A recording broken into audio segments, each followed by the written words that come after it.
সামাজিক মাধ্যম খুললেই রিলস আর ভিডিও। এই দুনিয়ায় যত বেশি ভিউ তত বেশি রোজগার।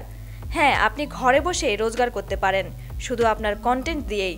আজ আমরা জানব কিভাবে কিছু অসাধারণ কন্টেন্ট ক্রিয়েটাররা সমাজ মাধ্যমে নিজের জায়গা করে নিয়ে লাখ লাখ টাকা আয় করেছেন। তাদের কিছু গল্প শুনলেই আপনি অবাক হবেন যে কোনো কিছুতেই বয়স বা সময়ের বাধা নেই। শুরু করি শ্রুতি অর্জুন আনন্দের কথা। 2010 সালে ইউটিউব চ্যানেল শুরু করেছিলেন। প্রথমে মেকআপ আর সৌন্দর্য নিয়ে ভিডিও বানাতেন, আর এখন ফ্যাশন, লাইফস্টাইল এমনকি মজাদার কন্টেন্টও তৈরি করেন। তার চ্যানেলের ফলোয়ার সংখ্যা 1 কোটিরও বেশি।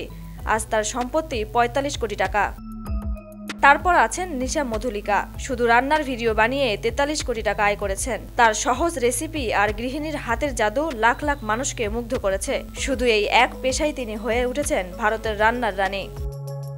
কোমল পান্ডে, যিনি ফ্যাশন এবং স্টাইল নিয়ে কন্টেন্ট তৈরি করেন, মাত্র 30 কোটি টাকা আয় করেছেন। তার ইউটিউব ভিডিও দেখে প্রতিদিন মানুষ শিখে নতুন স্টাইল, নতুন পোশাকের কৌশল।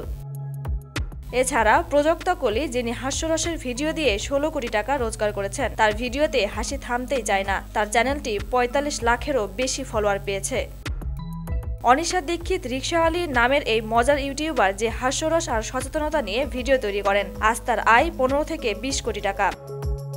এছাড়া ক্যাপ্টেন নিক, যার কন্টেন্টের জন্য তার 24.5 লাখ অনুগামী।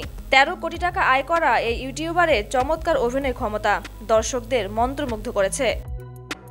এরা সবাই সমাজ মাধ্যমে নিজেদের দক্ষ রুচি এবং কন্টেন্ট দিয়ে উপার্জন করেছেন। আপনারা যদি কিছু করা থাকে, তবে দেরি কিসের? এই অদ্ভুত পৃথিবী আপনাকেও সুযোগ দেয়, যদি আপনি আপনার প্রতিভা উন্মোচিত করেন। Tanjil Akter, News Now 24।